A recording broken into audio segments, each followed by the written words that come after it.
Good morning, NABT. We are so glad you've joined us on this Saturday morning. My name is Madeline Lofton, a member of the Educational Outreach Team here at Hudson Alpha, and I currently serve NABT as the Region 6 Coordinator and Coordinator Director. If you've not already grabbed your handouts for today's session and a copy of the new guidebook, you can grab those in the Hudson Alpha booth in the exhibit hall. Free downloads, you might want to grab those before we get started. I am particularly glad to be here this morning. You know that feeling when you know these two really interesting and amazing people and they don't really know each other, but you know they're going to get along so well and you get to be the one to introduce them? That's my role this morning. If you've not heard Dr. Lamb, you are in for a treat. Dr. Neal Lamb leads the Educational Outreach Team here at the Hudson Alpha Institute for Biotechnology in Huntsville, Alabama. And our team focuses on cultivating a genomically literate society and inspiring and training tomorrow's biotech workforce. Neal trained as a human geneticist, and he led a genetic testing lab for many years. But Neal's real power is in communicating science. Neal teaches other scientists how to explain their work to a lay audience.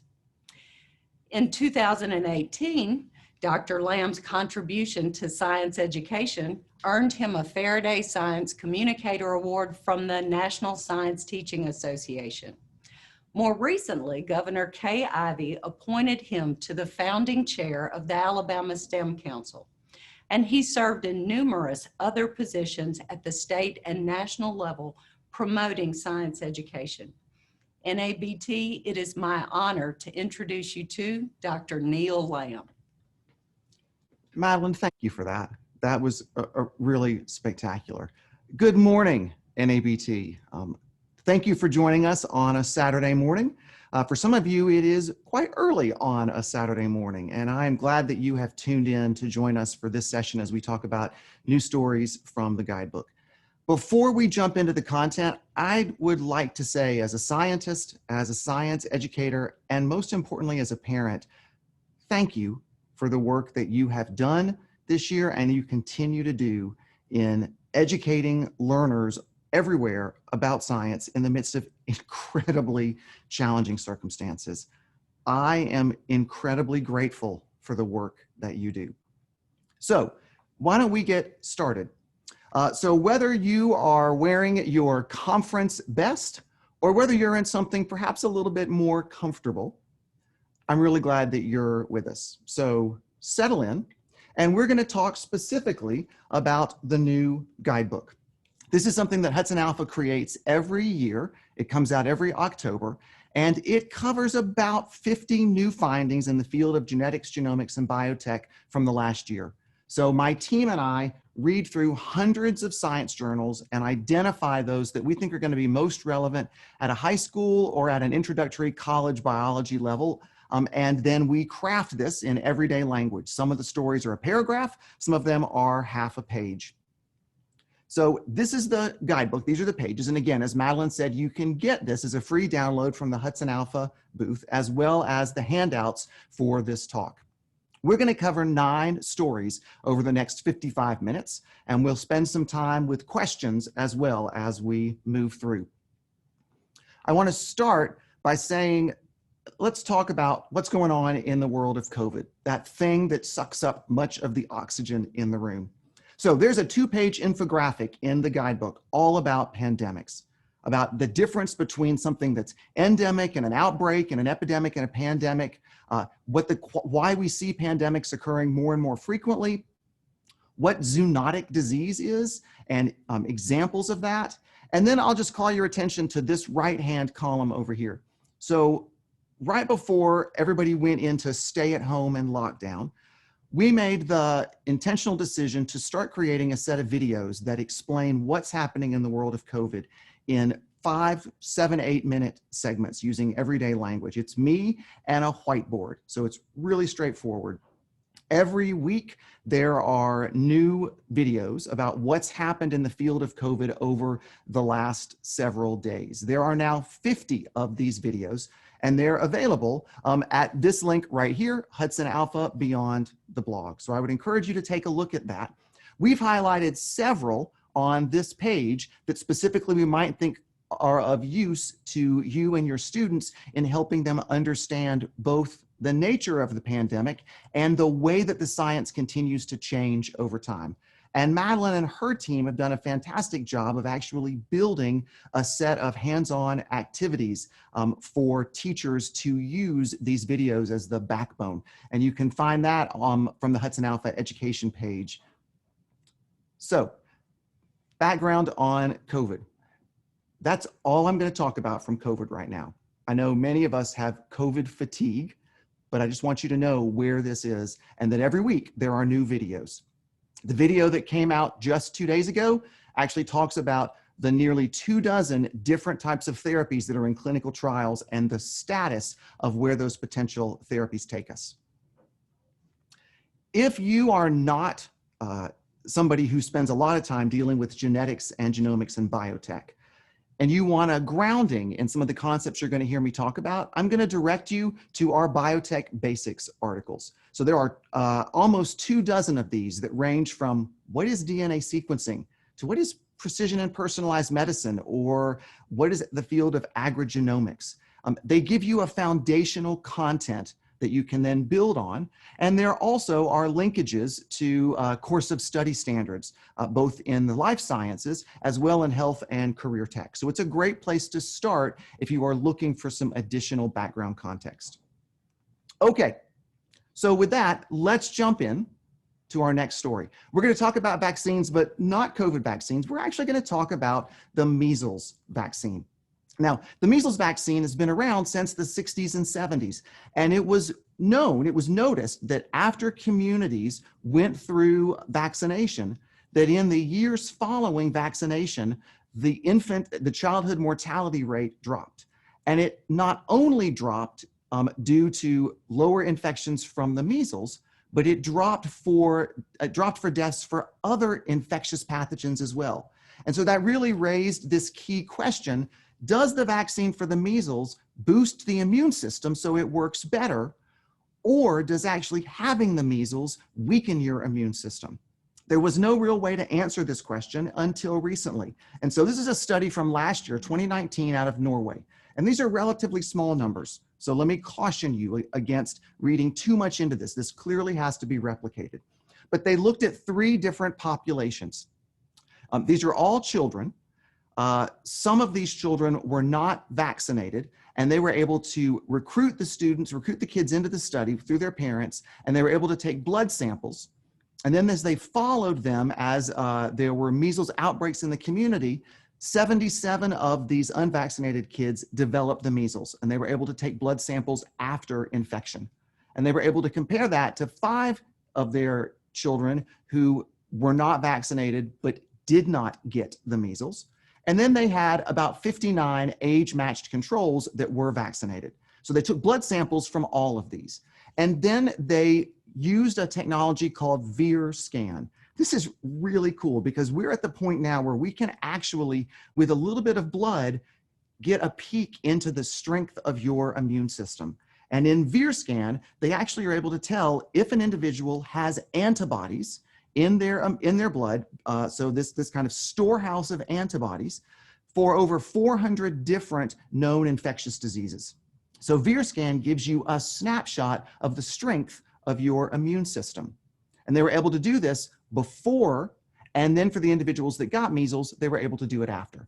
And what they found was that after the measles infection, those individuals lost 11 to 73% of their antibody storehouse. So the median loss was about 40%. So a pretty significant erasure of the immune memory. So the measles itself, the measles virus, not only causes the symptoms of measles, which are significant in their own right, but it also somehow wipes out part of the immune repertoire that you've already got from things you've been exposed to earlier in life. So if we come back to this original question, The measles itself weakens the immune system, and the vaccine prevents that erasure of the immune system. So this is really important as we begin to see, as we continue to see, measles vaccination rates drop around the world. Because not only are we putting kids at risk for developing measles, but we're also putting them at risk for losing part of their immune memory and being susceptible to other infectious diseases in the years after the measles. All right, I'm going to shift gears from the measles vaccine. Now we're going to talk about the flu shot, whether that's administered in the arm or whether that's administered nasally. Younger individuals generally get the mist up the nose, but either way, we're going to start with some data from mice. And in mice, prior research suggests that antibiotics actually could reduce the immune response to the flu virus. Now, let me stop a second. Let me highlight two words: antibiotics and the flu vaccine. We don't typically put those in the same sentence. Antibiotics are used as a treatment for bacterial infections. The flu vaccine is given to prime the immune system to recognize and mount a defense against the influenza virus. So what's the connection between antibiotics and how well the body mounts an immune response if you're given the flu vaccine? So that's the question they were looking at for mice. They started with a human clinical trial. And what I love about this story is it illustrates how when you're doing science, you need to ask about all the underlying questions and the way you recruit your population and how potential unaccounted for findings may throw off your data. So here we go. Human trial number 1, 22 individuals. We're talking about small numbers here. Of those 22 individuals, they split the group in half. Half of the group, so 11 individuals, got a broad spectrum cocktail of antibiotics several days before they actually were vaccinated. And this broad spectrum of antibiotics was designed to wipe out gram-positive and gram-negative and other types of bacteria. So they took this course of antibiotics in, I think, the 5 to 7 days before the vaccination window. And then the individuals that didn't get the antibody cocktail got the vaccination as well. And then they waited a couple of weeks and they monitored, they looked for the presence of neutralizing antibodies. So did the body mount an appropriate immune response for these specific strains of influenza that were in the flu shot? And what they found was that there was no difference on the level of neutralizing antibodies, whether you took the antibiotics or you didn't.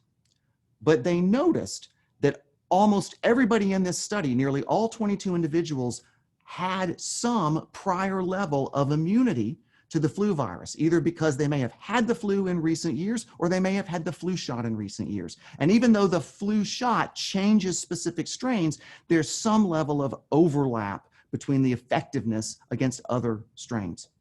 So this data is confounded by the fact that lots of people already had an existing immune response. So then they ran a second clinical trial, second human trial with 11 volunteers. So again, even smaller. Half of them got the doses of antibiotics and half of them didn't. But this time, all 11 individuals had not had the flu in the last several years and had not gotten a flu shot in the last several years. So the assumption being that this population of 11 did not have a strong underlying immune response already in place. They didn't have neutralizing antibodies before they entered this trial. So what they found was that the people that got the antibiotics mounted a much weaker immune response. There were much lower levels of neutralizing antibodies that their immune system generated. Now, again, if I come back here, this seems very strange. Why would the strength of your, and especially the antibiotics, wiped out the gut microbes, your gut microbiome? So why does your gut microbiome play some role in how well your immune system builds and mounts an immune response? And that question really is not well understood. So this is not something that is ready for prime time. This has to be replicated and replicated with larger populations. But if this science holds, you might imagine that flu vaccine instructions may change to say, if you have been on an antibiotic in X amount of time before taking the flu shot might be less effective. Or maybe a probiotic is needed to strengthen the gut microbiome before you get the flu shot. We're going to have to really see where the data takes us on this. But I thought this was interesting given this kind of unusual connection. Okay, now we're going to shift to something that is completely off topic, but I chose it because I think it really interests students. And we're going to talk about body odor. Now, those of you that are middle school teachers working in a middle school system with middle school kids, you know what I'm talking about. Middle school students tend to have their own particular aroma that seems to be unique to that population. But I think that this is an interesting story. Students are going to be naturally interested in this. Now, in the handouts, you have a lot of text on your slides. For the simplicity of how I'm going to explain this, that text is not on my slides. It's there for your background content, but I just didn't want you to think that there was something missing. So, body odor is actually caused when bacteria on the surface of our skin take in things that are found in our sweat, metabolites in our sweat that on their own do not produce odor. But when the bacteria ingest these products and break them down to make their own nutrients, what they end up, the byproduct of that is something that has an odor. A formal scientific term is volatile organic compounds, otherwise things that smell. So here's your skin, and on the surface of your skin, I'm going to transfer to the iPad. On the surface of your skin are a whole set of bacteria, lots of different kinds of bacteria. We're specifically talking about auxiliary microbiome. That's the bacteria that live under your arms. And there's a slightly different overlapping set of bacteria that live, for example, in your groin. And sweat is produced by your apocrine gland, and that sweat travels up the follicle to the surface of the skin where the bacteria are. Now, there are lots of different types of bacteria on the surface of your skin, but a tiny subset of them actually take in these products and create the odor-producing molecule. So the research, specifically for this study, looked at all of the different bacteria and categorized them into, do they produce odor and do they not? And then they sequenced through the genomes of these different bacteria. And they looked for differences between the genomes. So for example, Staphylococcus, there are lots of different Staphylococcus subspecies, and some of those produce odor and some of them don't, but their genomes should be very, very similar. So here you're playing a game of spot the difference. What are the differences in the genome of the bacteria that can produce odor? And can I then dig deeper into that and potentially identify the biological biochemical pathway that produces odor? So I've got this image, this molecule here at the top, cis-gly 3M3SH. This is the molecule that's produced in your sweat that has no odor.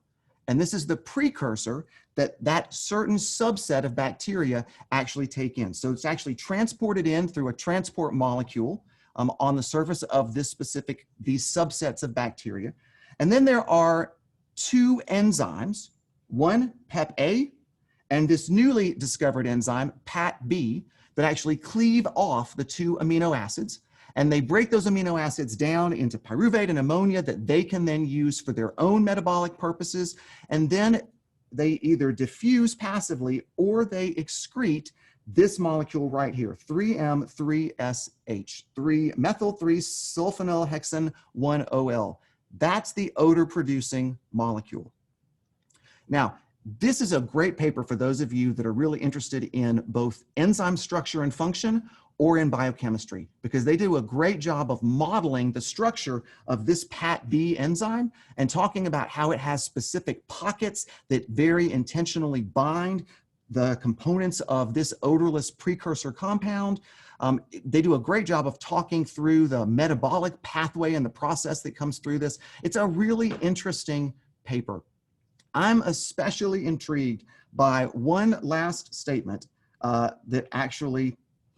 that they did, where one group of the team actually took this PAT-B gene and they inserted it into non-odor producing bacteria and found that they could now convert those non-odor producing bacteria to odor producing. And I can't imagine having that description with your family and friends. So what did you do today? Well, I created bacteria that now produce body odor. But that's part of the science around saying, if this enzyme really does what we think that it does, putting it in a bacteria that doesn't have that enzyme should now metabolize the pathway, and it does. Okay, so let's take a pause for a break. Madeline, do we have any questions that have come in the Q&A session that we want to have a conversation about? We don't have any questions so far. We've got lots of love for the guidebook and the Beyond the Blog videos. So remember, if you've got questions, we are here and ready to answer them, and I can send them to Neal. Okay, perfect. So let's keep on going. And we'll have another question break, in a few more stories, and then we'll have hopefully time for questions at the end. Okay, I want to talk about cancer. And I recognize that for many of our viewers, this hits close to home, either because you have loved ones that have been impacted by cancer, or maybe you yourself have been touched by cancer.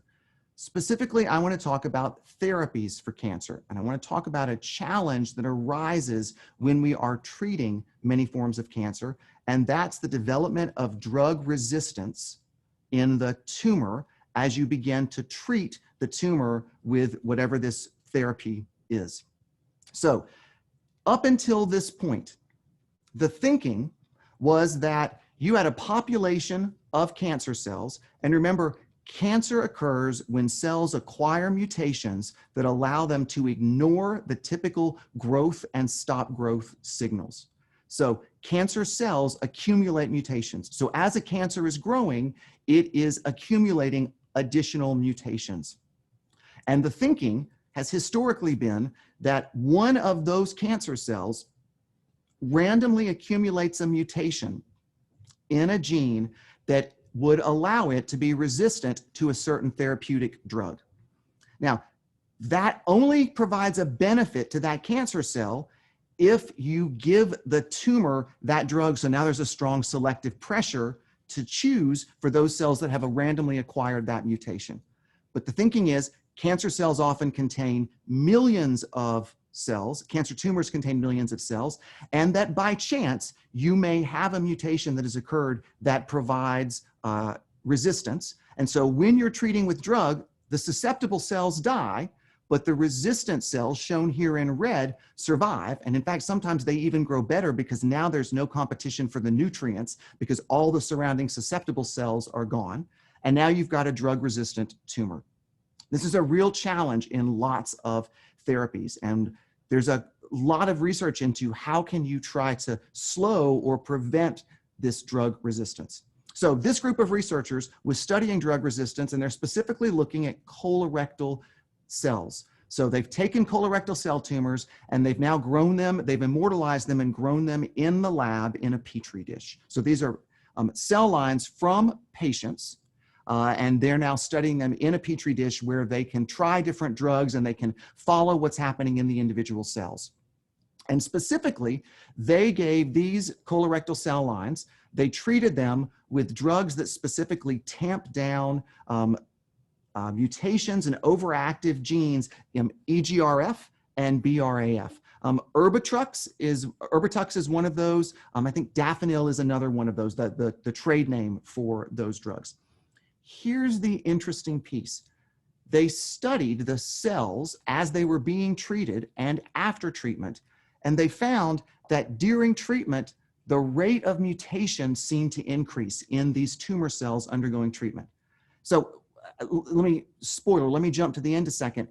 These cells did not acquire more, they did not increase the rate of mutation, they actually decreased their ability to fix mutations that occurred. So they let more mutations slip through the system. You and I typically have really effective error repair systems that when our DNA replicates, there are errors introduced just through the process of replication, and there are really accurate, they're called high fidelity enzymes that proofread the DNA, find those errors and fix them. These cancer cells, in response to the treatment, actually silenced the transcription of genes that produce highly accurate repair systems and bumped up the expression of genes that produce proteins that are less efficient at repair. So these cancer cells, under the selective pressure of the treatment, dialed down good repair and dialed up repair that actually let more errors through the system. And it turns out that this process is actually not unique. It's also seen in bacteria when they are treated with antibiotics.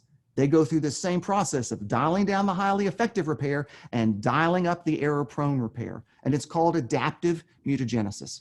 And the thinking behind this is that by allowing more of these randomly occurring mutations to slip through the cracks, you actually increase the likelihood that one of those randomly occurring mutations actually provides some sort of selective advantage to this new environment, to this treatment.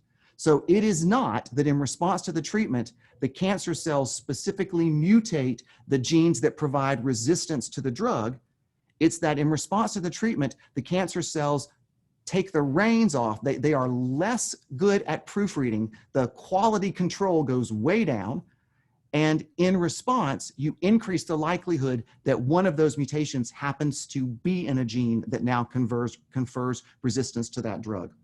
So you can see that illustrated here, that in response to the medicine, there's a temporary increase in mutagenesis, and that allows the creation of a resistant tumor cell to then arise and proliferate.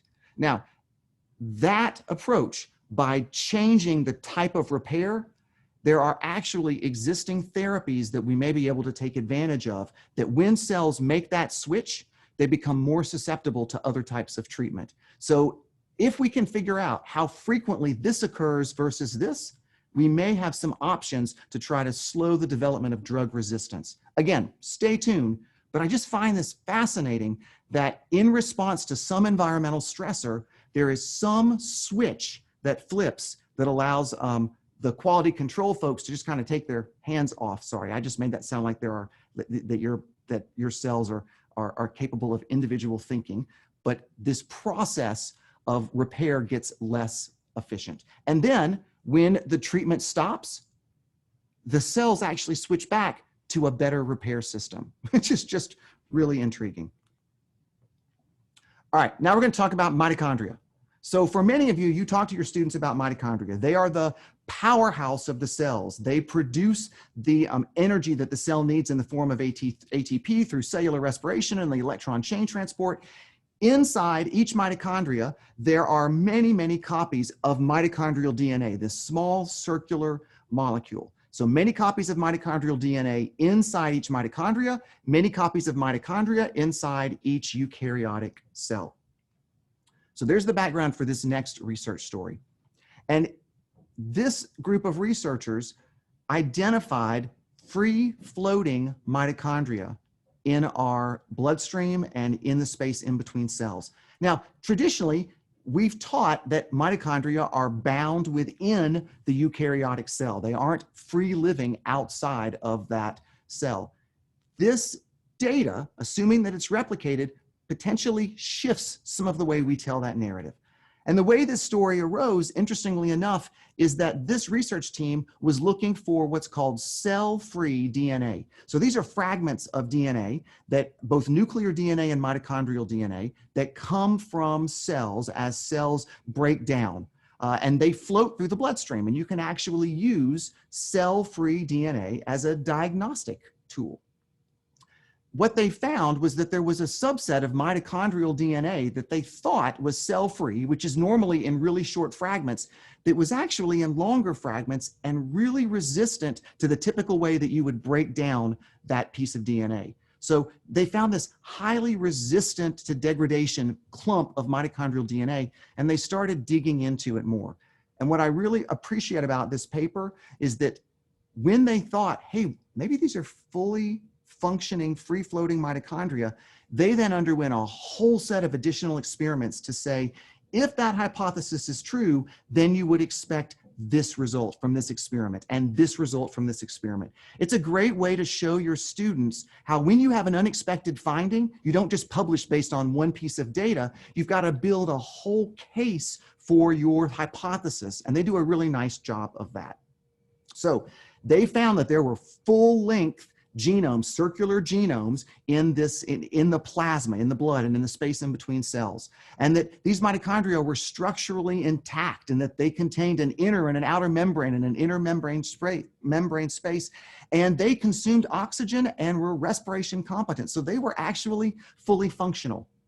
They then go through and they use a specific dye that binds to intact functioning mitochondria. It's called mitogreen. And you can see here, both in looking at the plasma, so you've taken away all of your red blood cells and white blood cells and all those other components, or in the space, the fluid in between normal cell lines and cancer cell lines, you see all these green dots. And those green dots are the mitochondria. And then they looked at them under the electron microscope. And again, the shape is a little bit different. That's a curious question to try to get a handle on. But these seem to be fully functioning mitochondria living outside of cells. Now, they put forward a hypothesis around this that actually suggests that they may be some sort of cellular signaling mechanism. That one way cells may signal to other cells of something that's going on is by actually releasing mitochondria or then taking up mitochondria. There's not a lot of data behind that. It's an interesting theory, but it really needs a lot more work to prove it.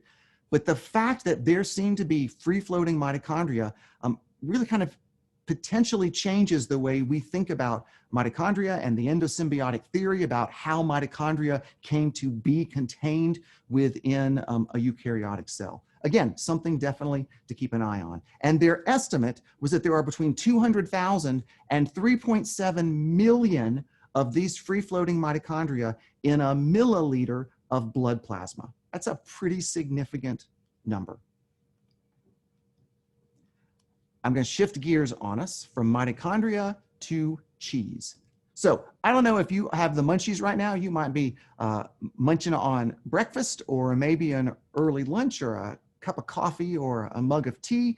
But I want to talk for a second about specifically dairy products and the wide range of dairy products, from different types of cheese to ice cream to milks, and all of those that come from cows or sheep or goats.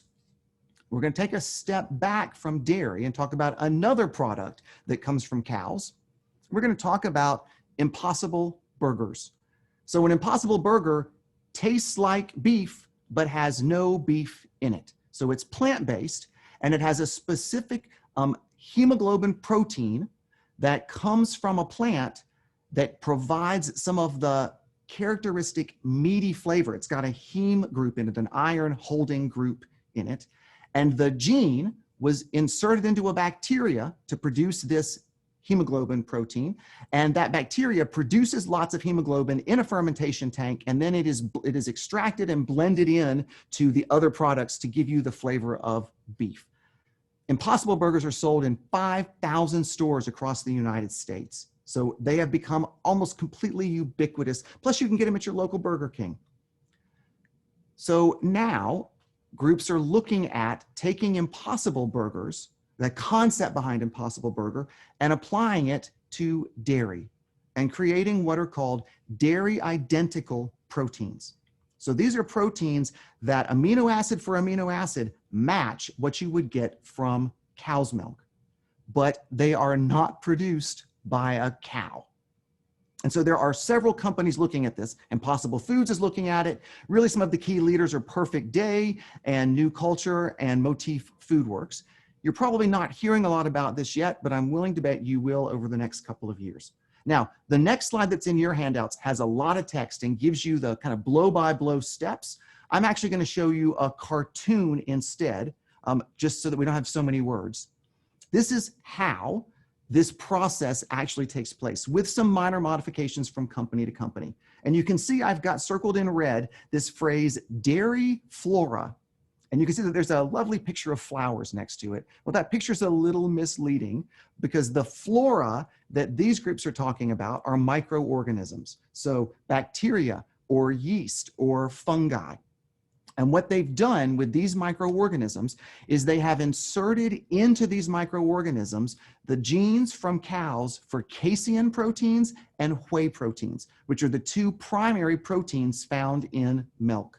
So these bacteria or yeast or fungi now read the genes for whey and casein and faithfully follow those instructions. They transcribe them, they translate them, and you get the very same protein, the same combination of amino acids folded in the same way that you would get if you were extracting it from cow's milk.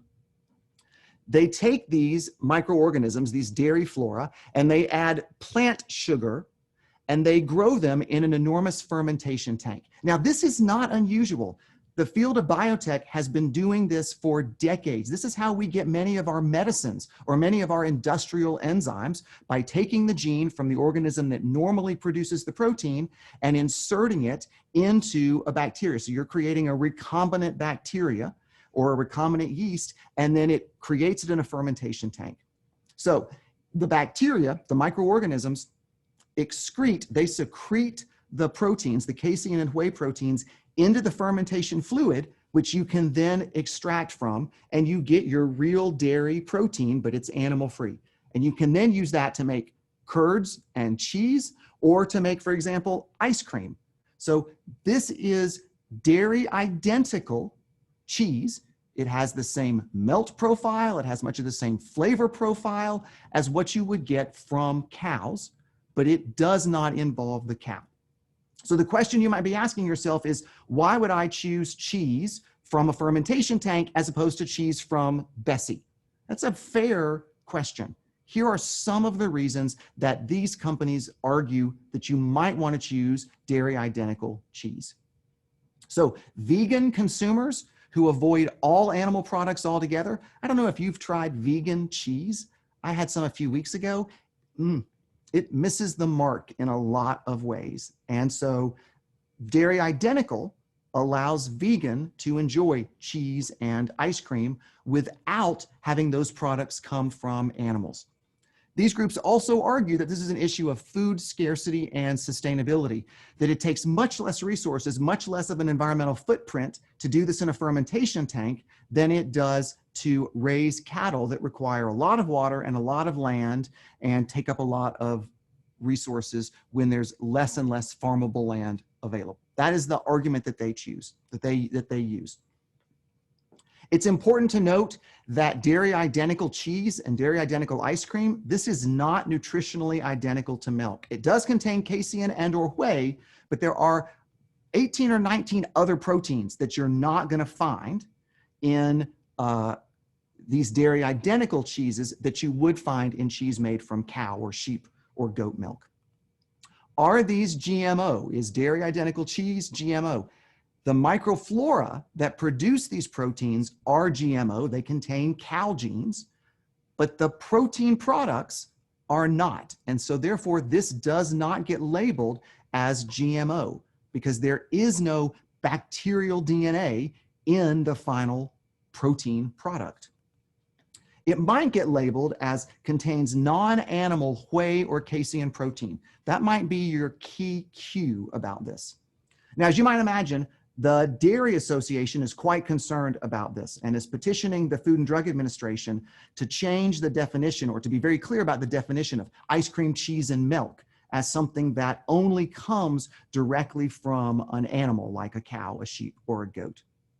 Again, this is only available in really, really small quantities. But I imagine following the same plan of Impossible Foods, you're going to see this begin to show up in your grocery stores in the next several years, probably starting with your specialty stores and then making the way to the larger chains. All right. Now let me transition to a different approach of what we can use genetics to tell us. And that takes us back to the slave trade and to the forced movement of individuals from different places in Africa to the Americas in the 1617 and 1800s. This is work that was done in collaboration between a group of geneticists around the world and the commercial company 23andMe. And many of you probably are familiar with 23andMe or with other groups like Ancestry.com. These are groups where you provide a small sample of saliva, for example, and they look at a whole set, several 100,000 or maybe even 1 million or more genetic markers across the genome.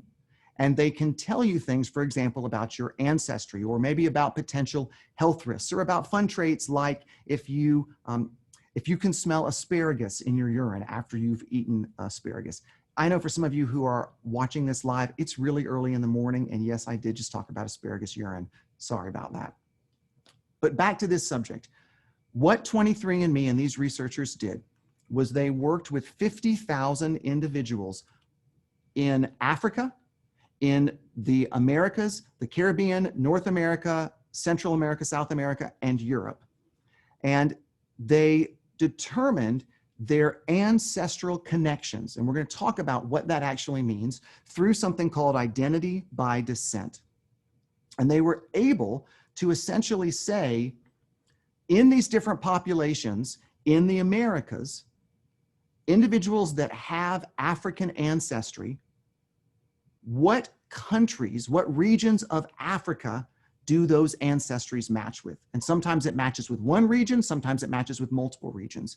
But then they compared those matches to the historical documents of the slave trade to see if there was concordance between where people actually live and where the slave trading documents said people were taken from and where they were deported off the ship.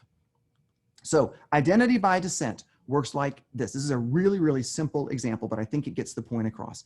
Let's imagine that we have a family from Central West Africa. And you can see I've got mom and dad, and I have 2 children. And you can also see that I have colored, I'm showing you one set of autosomes, body chromosomes, chromosomes 1 through 22. And then I'm showing you an X and a Y chromosome. So here's the Y. Actually, I'm not showing you the X chromosome, so I'm just showing you the autosomes, these 2. Here's the Y chromosome, and here's the mitochondria. We're going to put our focus on these 2, the body chromosomes. And I'm showing them by different colors so that you can follow through the generations what pieces were inherited from those parents. So now let's assume that the son in this family is actually captured, taken across the ocean through the Middle Passage, and deported somewhere in the Americas. I'm actually showing it in the Georgia, Carolina coast.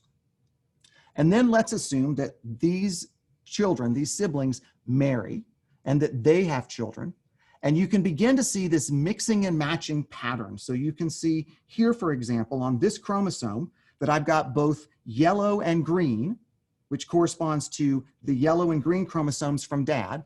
There's a process, we're not going to dig into it, but there's a process that egg and sperm cells go through called genetic recombination, where their 2 copies of each chromosome exchange information. It's this really beautiful chromosome dance. And so you end up with, in a child, with a chromosome that's got genetic information from each of those 2 copies, those homologs in each parent. And then you can see when this individual has children, when we look at this chromosome that came from this man, you can see that we've got that mixing and matching again, so that this granddaughter has bits and pieces of genetic information from all 4 of the chromosomes from her paternal grandparents. So we can continue this out. These individuals marry, they have children, and then many, many, many generations later, you now come to today. And what you can see is that because of the process of recombination, we have less and less genetic material from our original starter set of husband and wife. But you can also see that there are some pieces that individuals here in Africa have in common with their very distant relatives in another part of the world. And Ancestry.com and 23andMe actually look across all of our chromosomes and look for this evidence of matching. And they use that to give you a sense of what your ancestry is, what percentage of your ancestry comes from different parts of the country. And so for this research, these scientists did the same thing. They looked at the level of matching so that they could say, ancestors of the slaves that were brought through the Americas, what is their ancestry? What parts of Africa do we see? All right, this next couple of slides is science dense. So I apologize. We're going to dig into the weeds a second. The 23andMe blog that's referenced on this next page does a really great job of walking through this in more detail, as does the actual paper that we reference in the guidebook from the American Journal of Human Genetics. All right, I'm going to show you this image right here. This is using the historical records, and on this heat map, along the y-axis are the countries where the slaves were taken to, where they were taken off of the boats. And on the x-axis are the parts of Africa where the slaves were taken. So for example, you could look at the slaves that were captured and forcibly taken from Senegambia. You can look and see where they were taken off the ship. The darker the color, the higher percentage of those individuals that were taken to those countries in the Americas. On the flip side, if you look across rows, you can look at one part of the Americas and you can see where many of those slaves originally were captured and taken from. So darker colors tell you more people were taken from that region and taken to a different region. Now I'm going to show you a comparable heat map looking at the genetic signatures based in part on the identity by descent that we just talked about in the last slide. And again, the y-axis is the places where people were forcibly taken off the boat. The x-axis is the same match as the x-axis in the other place where they were taken from.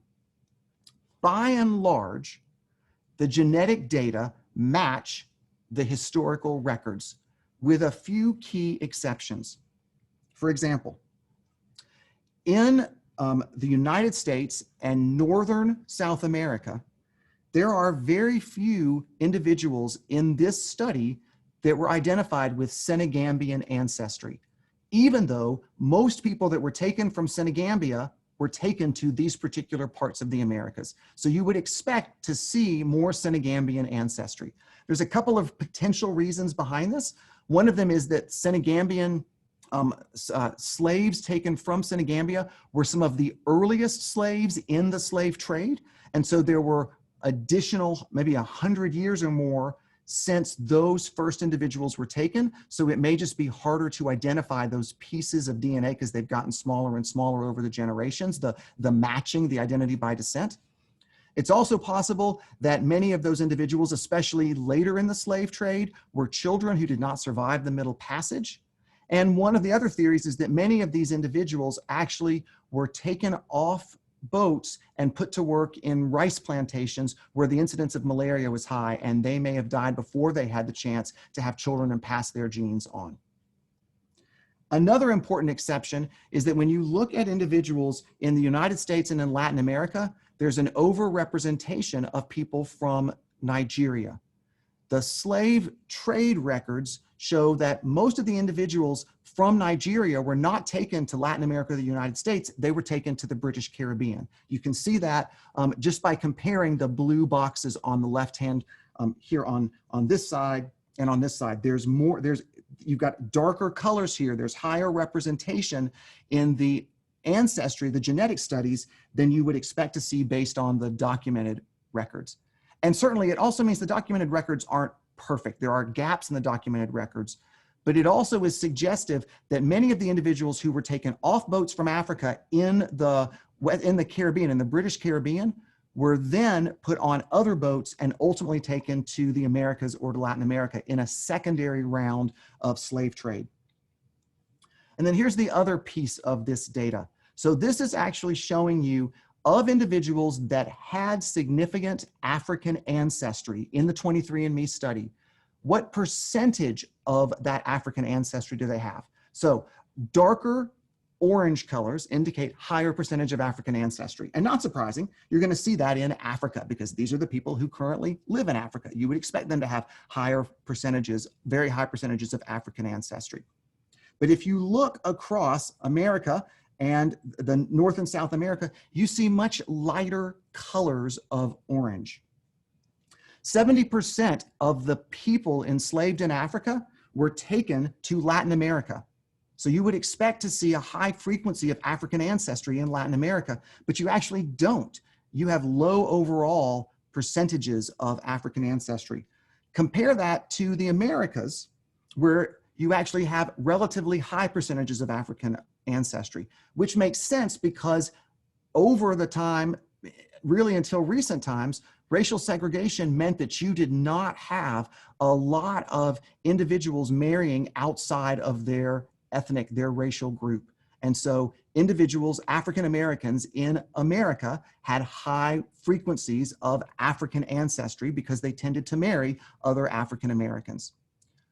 Unlike what happened in Latin America, which was what was called racial whitening. And so this was the forced or incentivized mating between African American females and European males, so white males.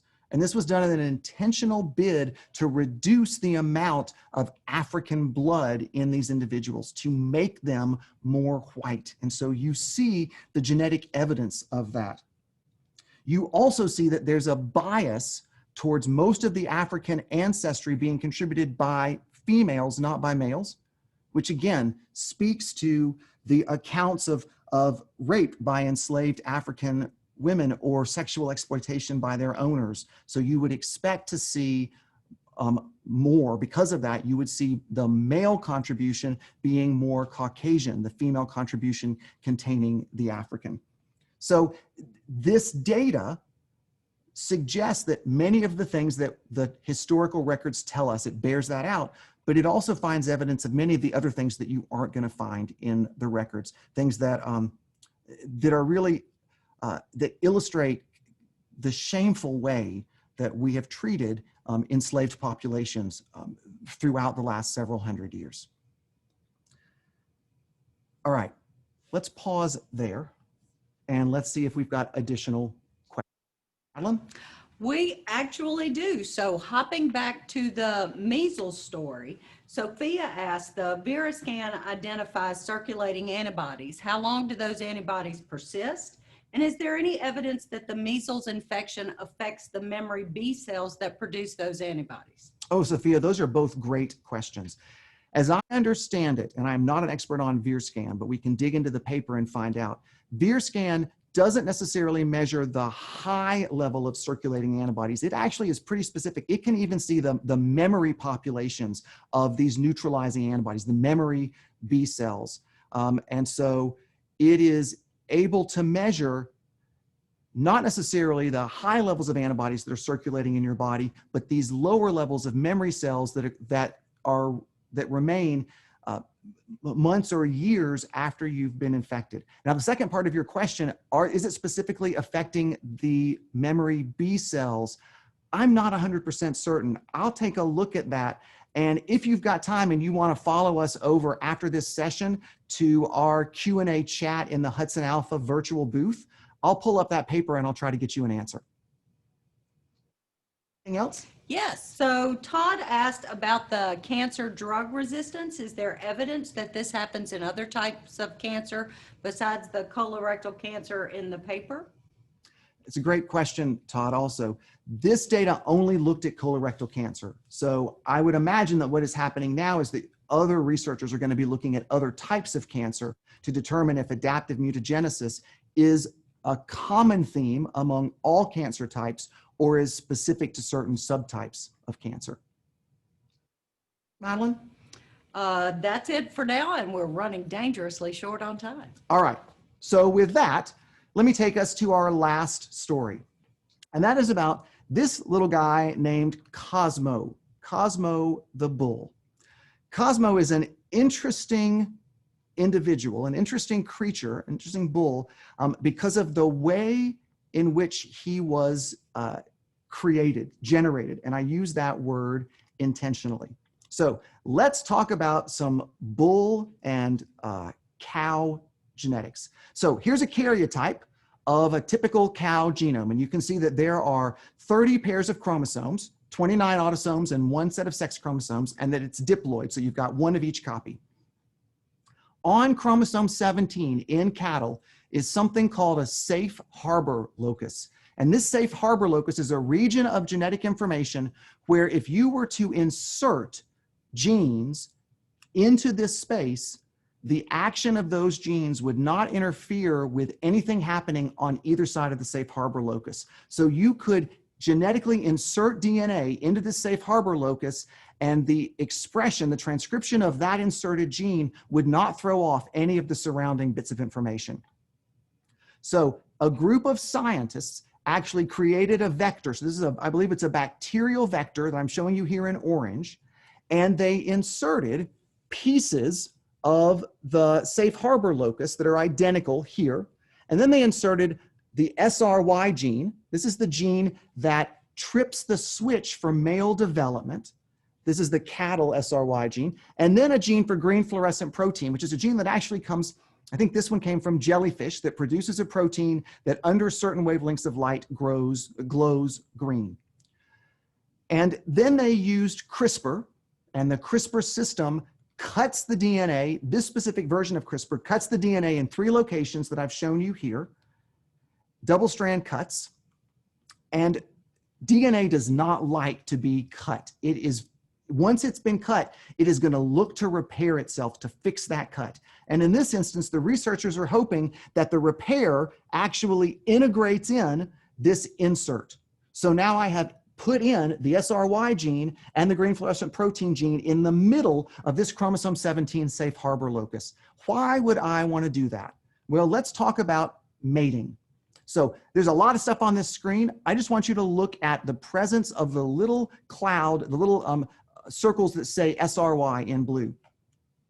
So if you create a male cow that not only has the SRY where it's supposed to be on the Y chromosome, but you've also got it on the safe harbor locus, then when you mate it with a cow, and again, the cow has no SRY genes, half of the offspring, on average, should have the Y chromosome, and half of them should have the X chromosome from the bull. So half of them should be male just because they got the Y chromosome.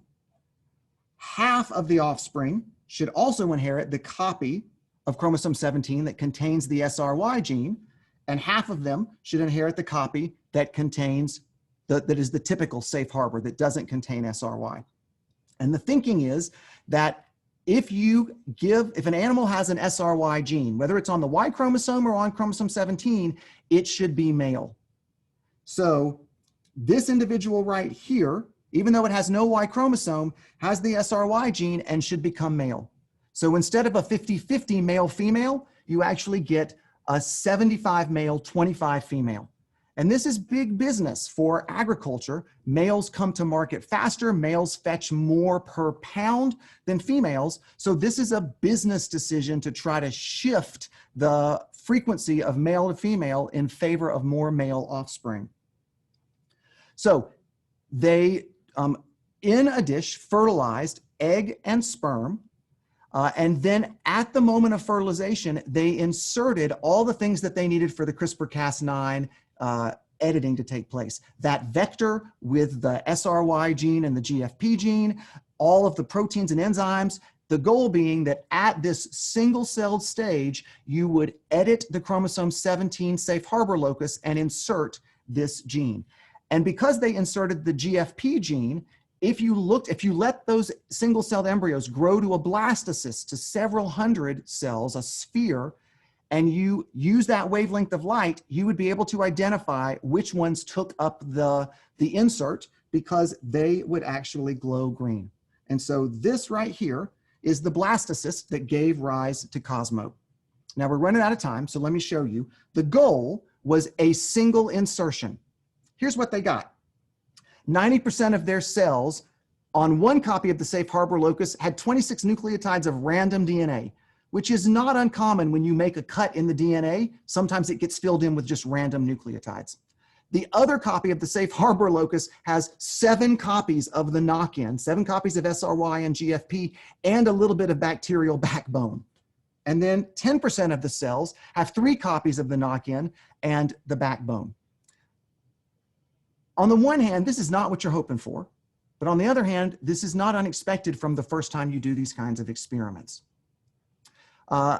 Cosmo is not going to enter the food system because he has bacterial DNA and he also has green fluorescent protein. So he has non-cattle DNA. And they knew that from the beginning. But they hope that this coming spring, they'll actually, when he reaches sexual maturity, they'll be able to obtain semen and then do fertility tests and determine if you're really looking at that 75% male, 25% female ratio. So if he has, if an offspring, let me get my genders right, gets that chromosome 17 safe harbor locus with the SRY gene, does it produce a male? For those of you who have students that are in agricultural settings, this is a really intriguing conversation because they may give you some perspective on why this is financially beneficial. And they may have a different perspective on some of the ethical issues around this from being in that kind of agricultural setting. Okay, so now we're at the end. There's a whole bunch of other stories in the guidebook that we did not get time to cover, including the impact of stress on gray hair. Spoiler alert, yes, stress actually can cause hair to go gray. So pandemic grays are really a thing. And I don't just mean pandemic grays that you didn't get to cover up with hair color. I mean new pandemic grays. I hope that you find these stories fascinating. I love the guidebook because every year it is chock-a-block full of what is happening in our field and why is it relevant to our world. And there are all sorts of great applications to conversations that you have with students in your classrooms. We're out of time, so if you've got questions, head over to the Hudson Alpha booth and we'll continue Q&A right after this. Thank you for being here. Thank you for being part of NABT in this really unusual season. I hope that the rest of the meeting is spectacular for you and provides you a moment of refreshing and encouragement and enthusiasm. And thank you for being with us today. And with that, I will close out our time. Thank you.